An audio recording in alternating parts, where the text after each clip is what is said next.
So ఇందులో ఏమేమి రాబోతున్నాయి ముందుగానే ఆచరణలో పెట్టేశారు. దాంట్లో రాళ్ళు పాతడం కానీ, లేదంటే పట్టా పుస్తకాల్లో ముఖం వేసుకోవడం కానీ, అంటే సంపూర్ణంగా అంటే నేను అర్థం చేసుకుంది ఒక్క మాటలో చెప్పాలంటే, 1 సెంటు భూమి ఉన్న, 1/2 సెంటు ఉన్న భూమి సొంతదారుడి నుంచి ఎంత పెద్దవాళ్ళైనా సరే మొత్తం భూ హక్కులు ఎవరైతే పరిపాలిస్తారో వాళ్ళ గుప్పిట్లో ఉంటాయి. అది వాళ్ళ ఇష్టాల మీద, వాళ్ళ ఫ్యాన్సీల మీద ఉంటుంది. భవన నిర్మాణ కార్మికులు రోడ్ల మీదకు వచ్చిన రోజు నుంచి ఈ రోజు దాకా కొత్తగా మీరు ఈ యాజిటేషన్లోకి, కోర్టు రూముల్లో రాజ్యాంగాన్ని కాపాడాల్సిన మీరు కూడా ఈ రోజున ఈ ఉద్యమ బాటలోకి రావాల్సి వచ్చింది. ఇది ఖచ్చితంగా జనసేనకి, ముఖ్యంగా నాకు, ఈ పార్టీ ఏర్పాటుకు కూడా legal luminary, legal genius Nani Palkhivala గారి స్ఫూర్తి నాకు. అని ఈ రోజు ఆయనకి నేను చెప్పుకుంటే ఒక ఏకలవ్య శిష్యుడు నేను ఆయనకి. ఆయన లేకపోయినా మన మధ్యలో నేను ఆయన్ని సంపూర్ణంగా స్ఫూర్తి తీసుకున్నాను. ముఖ్యంగా కేశవానంద మీరు చెప్తున్నప్పుడు ఇందాక నా భూమిలో నీ హక్కు ఏంటి, 2 చిగురుమాడి గారు చెప్పింది ఇట్ ఈజ్ యాంటీ కాన్స్టిట్యూషనల్. ఇది సో నేను అర్థం చేసుకుంది కూడా మీకు దగ్గర ఇటు కేశవానంద భారతి గారి ఒక చిన్నపాటి ఆస్తి తగాద, ఒక మఠం తాలూకు ఆస్తి ప్రాథమిక హక్కుల ఉల్లంఘనగా ఎలా సుప్రీంకోర్టు దాకా వెళ్ళిందో, ఇది కూడా ప్రాథమిక హక్కుల ఉల్లంఘనకి వెళ్ళిపోతుంది. ఏది తీసుకున్నా కానీ ప్రాథమిక హక్కులు, రాజ్యాంగం కల్పించిన ప్రాథమిక హక్కుల ఉల్లంఘనకి దారితీస్తూ ఉంది. జగన్ దీన్ని ఎలా అనుకూలంగా తీసుకుంటున్నాడంటే, ఆయనకి వైజాగ్లో వచ్చి దోచుకున్న ప్రాపర్టీస్ అన్నిటిని లెజిటిమేట్ చేసుకోవడానికి ఇది తెచ్చుకున్న చట్టంలా ఉంది. అంటే వైజాగ్లో వాళ్ళు దోచుకున్న ఆస్తులకి లెజిటిమైజ్ చేసుకునేందుకు చట్టంలో ఇది ఒకటి ఉంది. అలాగే కోర్ట్స్ని దాటేసి, కోర్ట్స్ని అతిక్రమించి రెవెన్యూ అథారిటీస్కి హక్కు ఇచ్చేస్తే, రెవెన్యూ వ్యవస్థ అంతా ఎవరైతే ప్రభుత్వాన్ని నడుపుతారో వారి చేతిలో ఉండదు. కోర్టులు ప్రభుత్వం చేతిలో ఉండవు.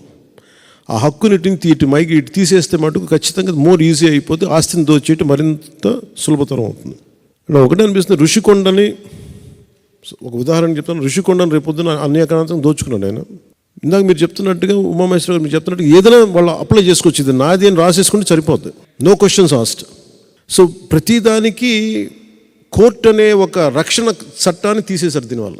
అంటే దీన్ని నేను ప్రజలకి, సగటు మనిషికి, సగటు ఇంట్లో వంట చేసుకునే ఒక ఆడపడుచుకు కూడా, కేవలం గృహిణికి కూడా ఇది అర్థం అయ్యేలాగా నాకు మరింత లోతుగా దీన్ని తీసుకెళ్ళాలి. ఎందుకంటే ఇది నాకు దీని తాలూకు గ్రావిటీ, దీని తాలూకు సీరియస్నెస్ నాకు అర్థమవుతుంది. అండ్ ఎందుకంటే ఒక డ్రెకోనియన్ లా వచ్చినప్పుడు చాలా సున్నితంగా ఉంటుంది, పెద్ద ఇష్యూగా అనిపించదు.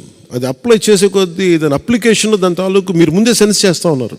అంటే మీరు చెప్తున్న ప్రతిదీ ఈ ఆంధ్రప్రదేశ్ ల్యాండ్ టైటిలింగ్ యాక్ట్ 2022 ఇది కైండ్ ఆఫ్ డ్రెకోనియన్ లా. దాని ముందే మీరు గ్రహిస్తున్నారు, ఇంకా ప్రజల అనుభవంలోకి రాలేదు ఇంకా అది. అందుకని మీరు ఉద్యమిస్తున్నారు. ఇది ఖచ్చితంగా ఇది యాంటీ పీపుల్ యాక్ట్, ఇది యాంటీ కాన్స్టిట్యూషనల్, యాంటీ పీపుల్,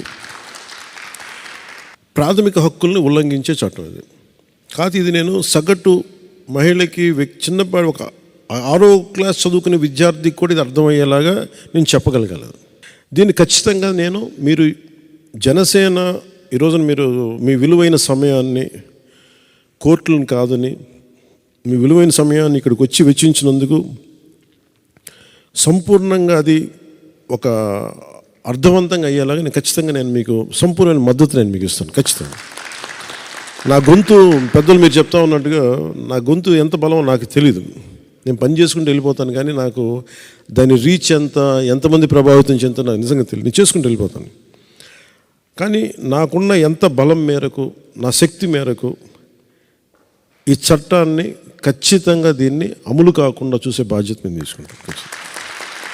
ఎందుకంటే ఇది బేసిక్గా మీది ప్రాథమిక హక్కుల ఉల్లంఘన జరుగుతుంటే ఖచ్చితంగా దీన్ని నిలువరించాల్సిన అవసరం ఒక పొలిటికల్ పార్టీకి అని కాకుండా ఈ దేశంలో ఉన్న ప్రతి ఒక్కరికి, బాధ్యత గల ప్రతి ఒక్క పౌరుడికి ఉంది. మేము మీతోటి, మీ భుజంతో మా భుజం కూడా కలుపుతాం. దీంట్లో మేము సంపూర్ణమైన మద్దతు ఇస్తాం మీకు దీని మీద. ఇది ప్రజలకి ఎంత, ఆంధ్రప్రదేశ్కి ఎంత చెడు, ప్రజల సగటు వ్యక్తికి ఎంత హాని చేయబోతుందో, ఎలాంటి హక్కులు కోల్పోబోతుందో దీన్ని మరింత బలంగా వివరించడానికి నేను కొంచెం పెద్ద మీటింగ్ చేస్తాను. దీనికి 100% దీన్ని మీరు ఏ ఆశయంతో అయితే మీరు పోరాటం చేస్తారో ఆశయం నెరవేరేలాగా ఖచ్చితంగా చేస్తాను. Thank you sir.